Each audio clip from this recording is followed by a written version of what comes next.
Welcome to Meet Me at the Wall.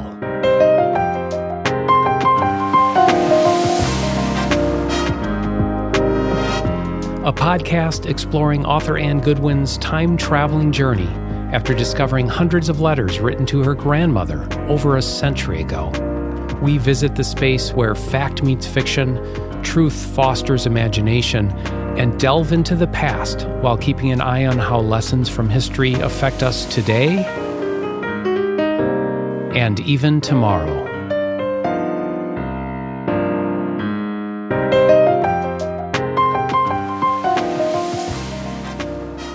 All right, we are back at the wall. I am here with Anne and Betsy. Good morning. Good morning. Hello. Hello. And I think one of the things I wanted to kick off with here is letting our listeners in on a little secret.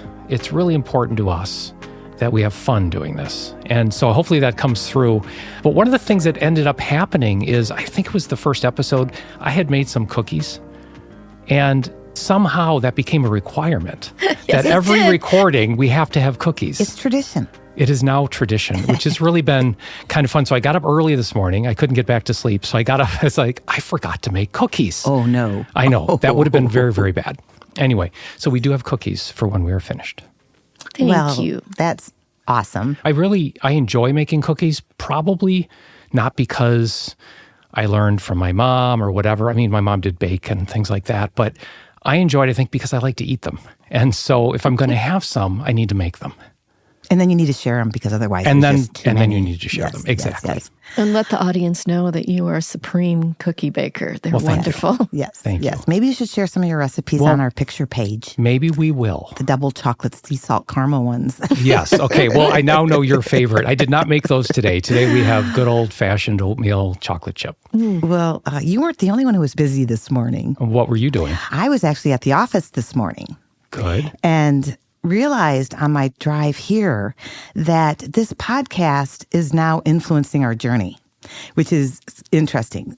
In our previous podcast where you asked about Ted Westgate and Betsy went on a deep dive tangent on his life, I was back at the office this morning and I can tell you how many times I've read through this journal that we have, my grandmother's journal, and something new popped out to me. And I probably read it many, many times. But what we learned about Ted was that funny word that you used that had to be translated into he was a freelance writer. Right. So I had this note from my grandmother, and it says, "Are there any characteristics which you feel run through your family?" And she wrote, "Literary tendencies. Oh. My mother wrote plays, poetry. My brother, sketches. When I was young, mysteries and school songs." So from this, what I love about this is, as we all know, when I'm hearing these voices and seeing these scenes and writing what I started calling vignettes, we couldn't quite figure out what we should call them, vignettes or scenes, and we landed on sketches. We did. I know. You made me smile when you said that word. Isn't that just too much? That is crazy. So what this tells us, though, is that are there Ted writings for us to be looking for now? If he was freelance, was his name associated with any of it? And then the other thing is, who knew that Florence was a mystery writer?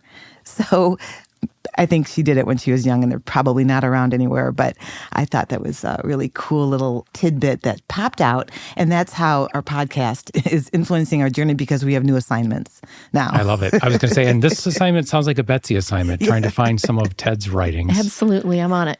Okay, cool. So thank you for that. And that kind of keeps in the theme here of things that we kind of get from our ancestry, right? We're kind of learning about things that have traveled through your family. And I think we all experience this. You know, was my baking from the family? I don't know or not. But clearly writing, in your case, makes good sense. There might be a line of it or not, but it definitely, as my grandmother says, there were literary tendencies. So now we're going to get to meet your mother in the sketches today. Just a little preview. Just a little tiny bit. She's very, very short in height. But Nancy was her name? Yes. Yes. And was Nancy a writer?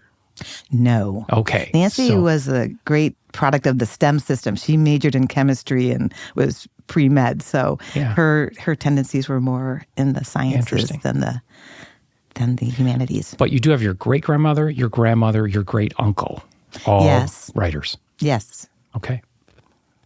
I wish we could find some sketches of Ted's. I'd like to find those mystery stories. I know. That all sounds fun. So is there anything we're going to catch up on this week from last episode? I was just going to give you a little briefing on my assignment regarding the wedding. Oh, the wedding journal. Journal and the mystery of the coding. Yes. And I just have a brief update. Nothing spectacular, just that I started a spreadsheet. Oh, yay. Okay. And it's really an interesting process to slowly go through each entry very bit by bit and very intimately and create a line of what the codes were next to their names. I think I'm getting a little idea of at least one of the codes, but I'm going to keep working on it and I'll report back again later. That's so I like exciting. it. That's a good idea. Spreadsheets, I love spreadsheets. Whatever I do, Well, I'll send it to you and maybe you can analyze a spreadsheet then. I've never done a spreadsheet in my life. I don't know how to read one. But I'm so thrilled that we balance each other out so well around here. That is nice. That is nice. While I was at the office this morning, I also found my source for Walter Critchlow and selling the house to my grandparents. And it was just one line, but my grandmother writes, "We bought our house from Walter Critchlow, an old friend." And so I took that line, and that's where the gambling loss came from. Yeah, exactly. I love it.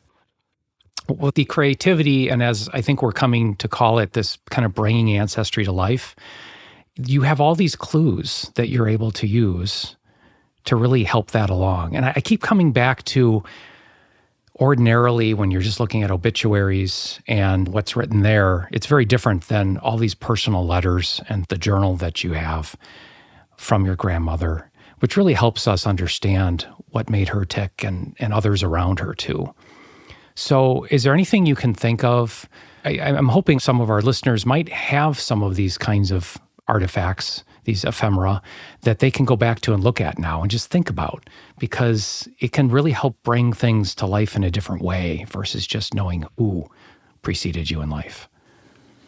It does. And what amazes me about the process is that no matter how many times I look at the same materials, it depends what I'm looking for or where I am in the process, that new information keeps jumping out. So my only thought is that if you have it, just get to know it well, whatever history that you have, and keep going back to it, because as you become more informed in events and context, all of a sudden the new information jumps out because it makes sense where before it was not in any context. Agreed.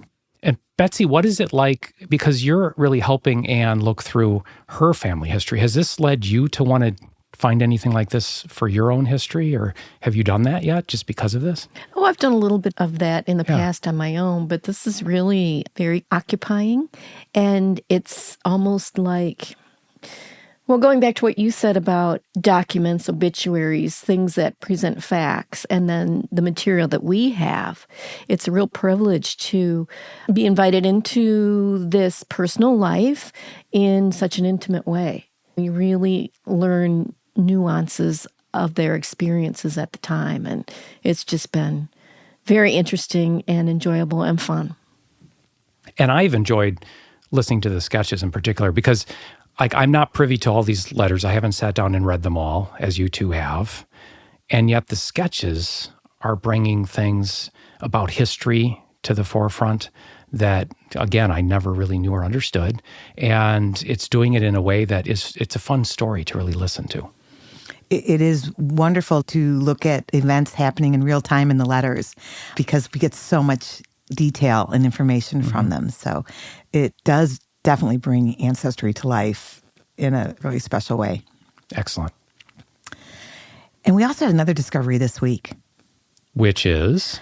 My grandmother had a cocktail named after her. Oh, my goodness. But not really seriously. But okay, there is a cocktail, and it's called a Florissimo. And it is so beautiful. It has a creme de violette in it, and it also, I think, has a flower for a garnish. But it would truly have been her cocktail, because also sparkling wine was involved. So it would truly be her cocktail if she was knowing that there was a Florissimo available to her. Okay, for the record, we do not have Florissimos in the studio with us right now. But we're not drinking them. That's a great idea. Maybe next Cookies time. and Florissimos. Recipes to follow. Yes. Right? We will post the recipe for the Florissimo on our page. Sounds good. All right. Well, we're going to pick up and we're going to head over to the sketches now. When we last left off, Florence had just reunited with all of the girls back at school. And we were teased a little bit knowing that we're going to be flying high and low today. Yes. And Florence had maybe a little news that she didn't know about last episode. Oh, that's right. So we're sort of mixing highs and lows and some family events. Family events. Take it away, Anne.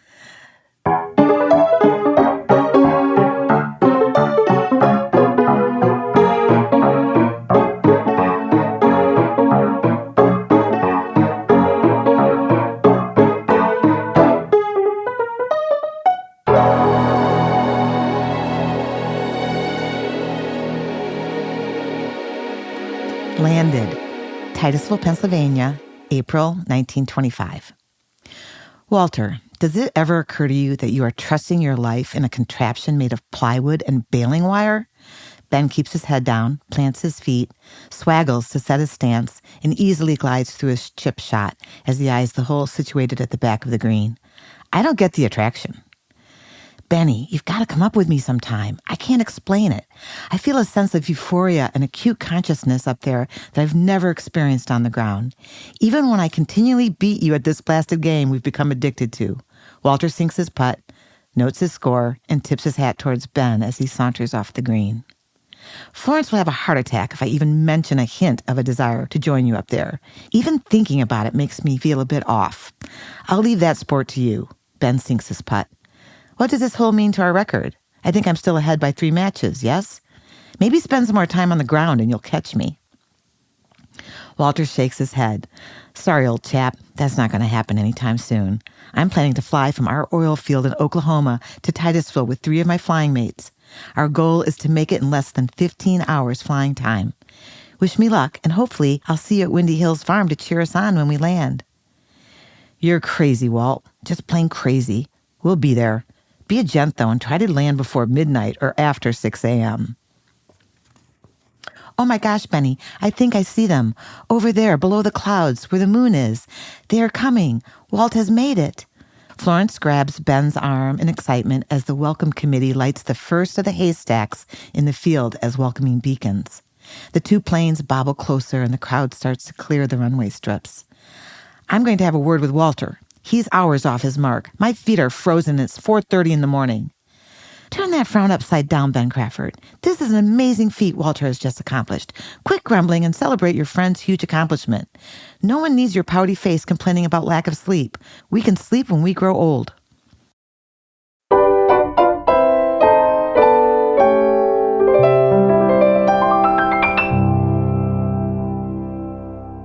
Tea Set Blues. At home, Titusville, Pennsylvania, September 1925. Seriously, Shiny, think twice about marriage and having children. I feel as if I could just pop, and Ben just getting on my very last nerve 23 hours a day. Thank goodness there is the golf course. I cannot stand 1 more minute of his hovering over me. Thank goodness for Anna as well.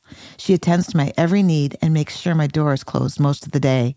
It is getting to be an effort to stare at the ceiling. Florence puts her pen down on her portable writing desk and leans back into her pillows. Her pink chiffon bed jacket is tied only around her ruffled neck with 2 pink satin ribbons. Her belly in full display below her swollen bosom tests the limits of her matching negligee. "Oh dear," she exclaims. "Anna, I think something is happening. It seems I've wet the bed." Hours later, Florence begins to awaken in her darkened bedroom. Anna sits next to her, mending in hand. "Oh, good, you are awake." She puts aside her handiwork and rises to open the heavy drapes. "Where's Benj?" Florence murmurs as she nestles deeper into her pillows to avoid the light. "Waiting just outside the door," and with that, the door opens with Ben rushing in. Florence starts to sit up, wincing as she moves, expecting Ben to join her bedside. And he does so, for a second, grazing his lips on Florence's forehead as he heads toward the wicker bassinet tucked in the corner of the room. There she is. There's my precious. Oh, Nancy, could there be anyone sweeter than you? Nancy startles and begins to mew, Ben cooing over her, eyes glistening. You are so precious, my princess. Florence looks at Anna, smiling at the father-daughter duo. She works up a cough and winces. Please take the baby to the nurse, Anna, and don't bring her back until she's asleep. I'm tired and I'm going to rest. Florence rolls over and pulls the covers over her head. Hours later, Florence awakens to a gentle tap on the door. Ben walks into the room, his entire upper body hidden by a large Baroque tea and coffee set gleaming on a silver tray. He places it in front of the mahogany dressing table mirror, where it brilliantly reflects the afternoon sun in all its silver glory. Florence slowly sits up and arranges her hair around her face. Ben approaches the bed, clasps Florence's hand, and looks intently into her eyes. We have a beautiful baby girl, my pet. I couldn't be happier. I hope the service set shows the enormity of my love for both of you. Yes, Benj, it is lovely. Thank you so much. And then Florence looks Ben directly in his eyes, face flat, voice devoid of emotion, and states, I would like to continue our separate sleeping arrangements going forward.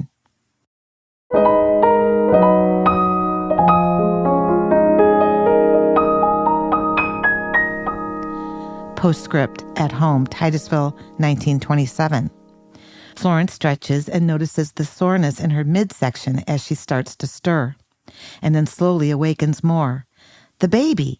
She focuses and sees Anna across the room, attending to the bassinet, and cries, Oh, Anna, please bring him to me. Anna lifts the swaddled baby and approaches the bed. Oh, he's so precious.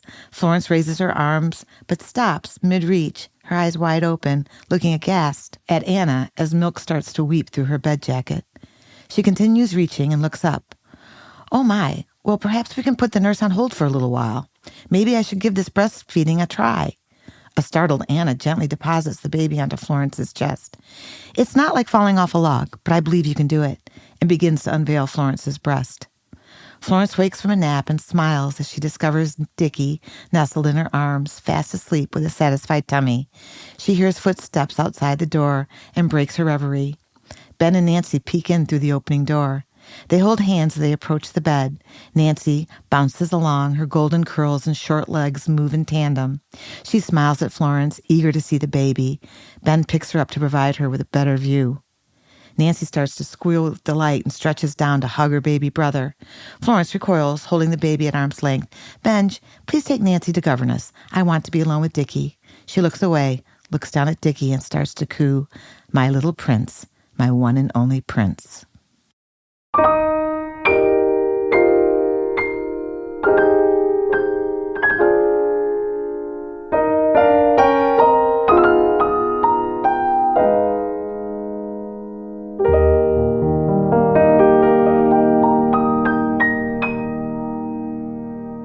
For Mr. Parks, Titusville, Pennsylvania, July 1926. Ben sits at his desk in his oak-walled study, ledgers and value investing reports strewn in front of him. He hears the phone ring and the click of Florence's heels as she enters the front hall foyer where the telephone table nests under the staircase. He pays little attention to the details of the call as he is intent on finding an errant entry that is his investment ledger off balance. But then he hears Florence exclaim, her voice rising in volume. Is he alive? When did this happen? Ben puts down his pencil and joins Florence as she sinks to the wooden seat attached to the telephone table. She looks up at Ben with tears forming in her eyes and mouths. It's Walter. As she continues to listen, she reaches for her pencil and notepad and asks, What city? And what is the name of the hospital? And has anyone informed Ruth? She nods as she listens and notes the answers. Quietly she murmurs, Thank you for thinking of us. Goodbye, and puts the handset back on its cradle. Oh, Benj, it's the worst news. Walter has crashed his aeroplane. He was scouting the oil fields with a young man in front and somehow ended up in a nosedive and slammed to the ground. He is severely injured and in the hospital in Ardmore, Oklahoma. They haven't shared the extent of his injuries, but the saddest news is the young man who was scouting with him died instantly upon impact. He was only 24.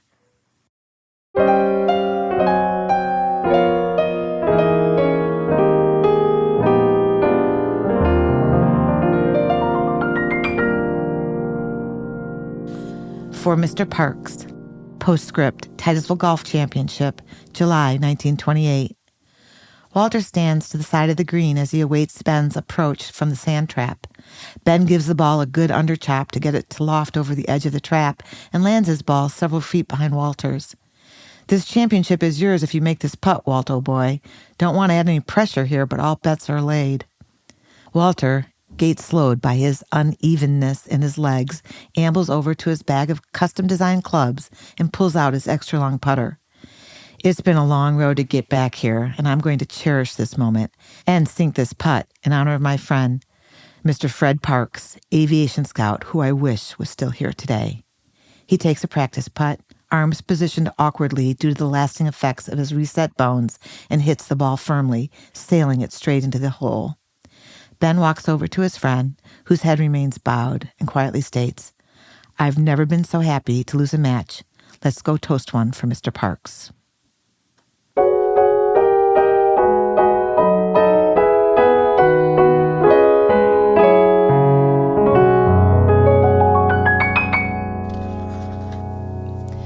Divine Intervention, Titusville, Pennsylvania, May 1928. Oh, Benj, the Presbyterian Women's Guild asked me to chair the annual luncheon that benefits the Community Giving Fund. What fun! I've been needing a party to plan. Well, that's marvelous, my sweet, but doesn't this kind of event require a committee of planners? Ben raises a cautionary eyebrow, but Florence pays no heed and continues, "Oh, I suppose, but I find committee work so dull. Everyone has to chime in all the time, and I know I can plan a lovely luncheon. Just wait and see. You'll be so proud." The next morning, Florence walks down the front staircase after her in-bed coffee ritual with a small notebook and pencil in her hand. Already dressed in her pinstriped luncheon suit, she informs Anna she'll receive a light breakfast bite on the side terrace. "I have a lot to think about this morning, and the fresh air will keep my head clear." With that, she heads to the living room and outside the French doors onto the adjoining brick terrace. She settles herself centered in the morning sun, pulls out her notebook, pauses for a minute, and then proceeds to pencil a title on the blank first page. Church Luncheon Party. She then pauses again, eyes roaming over her many arrays of early blooming bearded iris, and taps her pencil. She then starts to write nonstop until Anna enters the terrace with a small tray. She sets it on the table, and Florence reaches for the toasted English muffin, slathers it with 2 large slabs of fresh cream butter, and opens this tiny silver-lidded clay pot to find heaps of orange marmalade awaiting her spoon. "Oh, Anna, thank you. This is going to be so divine. I have the menu figured out, know just the caterer and the flowers. Just you wait. The guild will be absolutely dumbfounded by all my marvelous details." Florence takes a bite and holds up her hand to have Anna wait for her to continue. "Oh, and I'm doing away with those pesky raffles and home goods sales. They're so distracting to a successful table conversation. I think, why not allow people to just savor all that surrounds them and enjoy every little bite and sip, and chat among themselves?" "No one can plan a party like you, Mrs. Crawford, rest assured." Anna starts to walk away, eyes wide and head shaking. "Dumbfounded might be just the right word," she murmurs as she heads back into the house. 2 months later. "I'm sorry, Florence, but I don't understand. What is the amount you just mentioned, and what is this stack of papers you're handing me?" Ben looks quizzically while Florence looks away and responds quietly, "They are all the charges from the businesses I hired to create my perfect luncheon that ended up not fulfilling the benefit part of the task. The first amount is the total amount from all the expenses, and the second amount is a suggested donation we make to the community fund." As Ben starts to assimilate what is in front of him, Florence jumps up. "I'm late for an appointment, my dear. Please just write the checks. We'll continue this conversation later." "Mrs. Crawford, you know it is a pleasure for me to meet with you today, but I'm confused. Why on earth are you choosing to switch your family's proud lineage at the Presbyterian Church to become an Episcopalian?" Florence sets her shoulders, looks the priest straight in the eyes, and proclaims, "Let's just say, Father, I heard a distinct calling, and leave it at that. What must I do to reserve a pew?"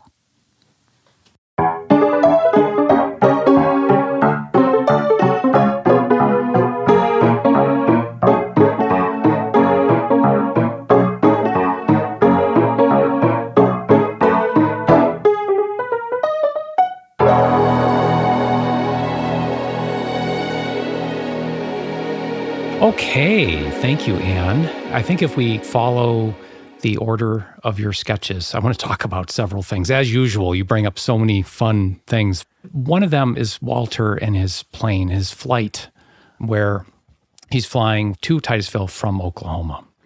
One of you found this article. I'm just going to read the headline. W.S. Critchlow flies to city from Oklahoma.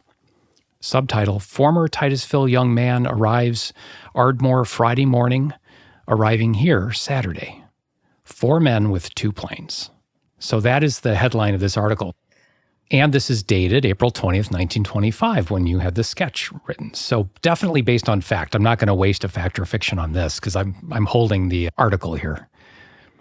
Part of that story talked about some hay bales being lit on fire. Was that a common thing to do because we didn't have runway lights? It was, in fact, an early means of illuminating a pathway for nighttime navigation for pilots. It's kind of interesting because it was basically developed by the U.S. Postal System for nighttime delivery of mail. Prior to aviation, mail was delivered by train for long distances.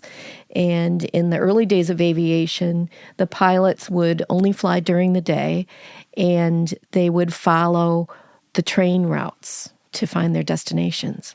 As time moved forward, and I thought of this phrase today, necessity being the mother of invention. Right. Nighttime navigation was developed for the mail. So they marked the pathways in the beginning by lighting bales of hay at nighttime. It was a very, very risky venture for the pilots. I have a statistic here that nearly 1 in 10 pilots died delivering the mail.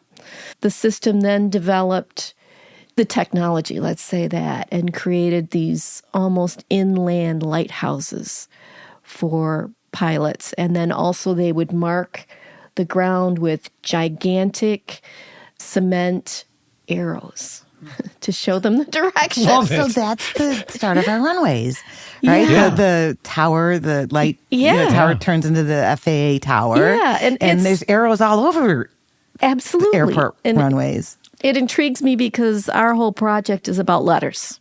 Yes. And this is related to Yes. that, yeah. When Betsy discovered this article and we were imagining it, it was just so graphic to be able to imagine these lit bales of hay, what that must have been like for a completely dark situation. And then, all of this light and what that meant to the pilot that they were near landing and coming home. And for Walter, with that flight, what that meant to him, we can just only imagine. Thank you for that background, Betsy. It does keep coming back to the USPS, the twice-a-day deliveries so that you had more instant-ish communication to this developing overnight so you could move mail quicker. Really fun stuff. Right, and there's also kind of an element of competition, if you will, between planes and trains at that time, and who would do this more efficiently and successfully. And ultimately, the planes won. Absolutely. But hopefully the trains will catch up soon because we need great train systems. All right. Well, I'm going to segue right away now into our fact or historical fiction.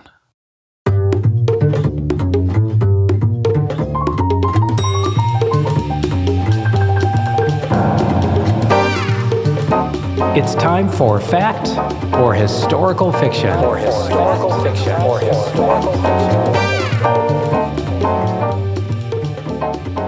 All right, today's fact or historical fiction is Walter's crash of the plane and the unfortunate death of another person. Unfortunately, that is true. That is true. That is fact. Yeah. And that was quite a surprise to us. I never heard my grandparents mention that Walter crashed his plane and that someone died. It must have been just such an incredibly painful experience, not only physically, but I'm sure mentally for Walter as he moved forward in life. Definitely. And Anne just handed me actually the Titusville Herald article from Wednesday, July 21st, 1926. And I'll just read the title here. It's Ex-Titusville Man Hurt When Airplane Falls. Walter S. Critchlow suffers broken bones when machine drops in Oklahoma. Companion meets death. That is very sad. Tragic. And what's interesting is that at the time, Walter was using his airplane to fly to his work site, which was about 75 miles away from where he was living, that it was a more efficient means of transportation than the roads, which were, I guess, in very poor shape at that time. His work site was oil fields. So Right. to get so to to those, get around, I mean, it's yeah, a it was, perfect thing to be a pilot for that kind of an for that day. occupation, except for except that for day. that day. But he survived. Walter did. He survived and continued being a golf champion. So that was part 2 then of this fact or historical fiction. Did he win a championship after this? He did. Literally? Several. Oh, really? Yes. How So do you know that? Because we have the list of names of champions for the Titusville Country Club. Okay. And Ben and Walter were going back and forth with those. So we investigated, and he did play golf again with custom design clubs to compensate for his injuries that left permanent damage. And do you golf? No, but I'm thinking about it. Okay, well, because it struck me as we're listening to those sketches that you use some really cool terms, and you seem to know golf pretty well. I mean, you kind of nailed it. Oh, junior golf. Okay, there you go. So there's a long little time golf. ago. Yeah, a long time ago. But anyway, A golfing family for sure. It was Yeah, fun. and your mom was a golfer, right? And champion. Yeah. Yeah. Oh, really? Okay. And Ben, you said, was a good golfer too. Were you saying that he went back and forth with Walter as far as championships? Yes. And also nationally, he was a peer of Bobby Jones and Walter Hagen. We have a note from Walter Hagen saying, "Dear Benny, so sorry you had me for a bum partner today.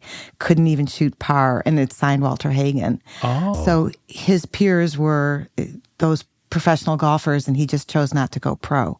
But he was a scratch golfer and won the Men's South Seniors North and South Open and several other tournaments. Thank you. Kind of going back to the cookies, if you don't mind. Let's do. Because I love talking about cookies. So what I'm curious about, we talked about the whole writing lineage here of how your great-grandmother, your grandmother, your great-uncle, and now you, all writing Tendencies. And of course, your great-grandmother and your grandmother definitely had entertaining, cooking, party-throwing tendencies. And I have to tell you, Betsy would know this, I know this, Tracy knows this. Anne is a great cook. She's an amazing hostess and just throws these wonderful little get-togethers spontaneously or planned or what have you. So do you think that's another thing that kind of follows the lineage? Absolutely. Yeah. Absolutely. And my mother as well. Fabulous cook, entertainer. Your generous. mom too. There was always room for one more. That's how I was brought up. It was interesting for my mother. She couldn't taste or smell due to very bad allergies when she was young. Oh. She's a chemistry major, so she understood how things worked, I think, in the kitchen. So she couldn't use tasting. And from that, I don't taste when I cook. I taste after I'm done. I don't taste when I'm cooking. You don't sample as you go? No. Oh, most people I know do. I mean, I know, I that's didn't learn part that of the fun. Yes. So the love of opening your home for friends and family and feeding people feeds my soul. I mean, that is definitely one of my passions. I think another common passion you share with Flora is flowers. Absolutely. And Posy a day right now. I'm loving it. Yes. With the cutting garden. Yes. And arranging. Yes, that's what I'm not that great at the gardening part, but I don't know. You have a lovely garden. Well, and I've never tasted the cookie dough before cooking. No, I'm just kidding. Right. Obviously, I bet you I have. definitely partake in cookie dough. And sometimes I make cookies just to have the dough, honestly. And that's still on the list to be made for you too. So that's a very special cookie. So as we go through then, it sounds like your grandmother struggled a little bit having the babies and what have you, and Ben and the relationship and everything for a while. Is there some evidence to that? you know, that's actually a very touchy sketch that I wrote as far as my family is concerned. It hurt my brother's feelings when I read it to him. Mm-hmm. All I know, and as I said to my brother, it's different being a granddaughter of Florence Crawford than it is to being a grandson of Florence Crawford. She was the original princess to Ben. And I think it might have been a little difficult for her to welcome another one in the house. There's decades of relationship history between my mother and my grandmother that led me to that scene. It was a complicated relationship, and it was loving. My grandmother loved my mother, but I think that so often in families, there's teams in families where there's a parent and a child and a parent and another child, sort of. And I think with the Crawfords, that might have happened. But just to go on record for all my siblings, so they don't get mad at me, my grandmother loved my mother, and my mother loved my grandmother. Right. No, but life can be complicated. But I do give you credit for coming up with that and writing something thoughtful about it and trying to reflect on it. Yes, it was interesting for me to go back into time to see where perhaps that might have started. Mm-hmm. One more thing I wanted to touch on here is I loved the last sketch talking about the big party, the fundraiser, which didn't end up being a fundraiser. I'm imagining that's fiction, specifically. Total fact. Oh, wait a minute. Okay, well, we should have a bonus fact or historical fiction. I seriously figured that was fiction. Total fact. So how did you learn about that? Well, because my grandmother became an Episcopalian when she failed so miserably doing a benefit for the Presbyterians. Okay. She literally switched churches because she spent more than what they brought in. And my grandfather had to cover it for her. And then she spent the rest of her life, these two churches, which Betsy and I got to go in both churches, they abut each other. I mean, they are right next to each other. And so from that point on, the Westgate Presbyterian pew was occupied by my aunt and my great aunt, my great uncle, and my grandmother's sister. And my grandmother was in the Episcopal Church sitting by herself in her pew. She was mortified and just decided not to be a Presbyterian anymore. How do you know it was from a failed fundraiser? Because she told us. Oh, she told you about it. Okay, great. So I love this mixing of actual just right. oral history folklore, with yes. the written. So I grew up always knowing that our Episcopalian roots didn't go deep. Got it. Betsy, when you visited these churches, you both went? Yes. Or do they still have pews with names on them? Yes. They do? Yes, they do. Like, is this just a historic thing, or is this the current families have pews? Do you know? That's a good question. In Titusville, I think it's both. I think it runs historically long and deep. There are families who have been there. And maybe it's always been a fundraising way for a church to naming raise rights. funds is by reserving a pew, a family pew. And do they still do that? No, they don't. I think we talked with Barry Cressman, who was the minister at the Presbyterian Church, and we talked about that time when people were paying to have their name on the church pews and how that does not happen anymore. It does not. Because I have never seen that here. I was raised Presbyterian, several different churches, Lutheran for a while, et cetera. I've never seen that. It was really exciting for us to connect with Barry. Barry knew my grandparents when he came to Titusville as a very young first church that he served in. And they lived across the alley from each other, so my grandparents would have him over for cocktails. So he had the most wonderful stories to share with us. It was a long-term friendship, and he remains a very good friend of our families, and he is also a Titusville historian that is unmatched. Well, that is wonderful. I feel like every episode, it seems like there are things that really do surprise me because I would not have expected that one. That's why I didn't use it for fact or historical fiction. Slipped one in on you. Yeah. Anything you want to add before we go? You know, I do have another little point of reference on the whole Presbyterian to Episcopalian. Yes. My grandmother's final years, she went back to the Presbyterian church and sat with her sister. Oh, she did. So she and sweet. my Aunt Mimi, at the end of their days, attended church together. Lovely. Thank you. Well, that wraps it up for today, for this episode. Wow, that went quick. It did. And I thank you, everyone, for listening. We really appreciate you being here. We're in episode 7. Episode 8 is going to be the last episode with sketches that Anne has written for the 1920s. But we are going to have an episode 9 and 10 with bonus content of various kinds. We have all sorts of ideas. So just setting the stage for that a bit here now. We're very excited because part of the bonus material, we're actually going to share some of Florence's writing. Exactly. So we're excited about that. Wonderful. Well, thank you both. See you next time. Bye-bye. Oh, what kind of cookies? They are oatmeal, chocolate, walnut. Thank you. Ooh, perfect. All right.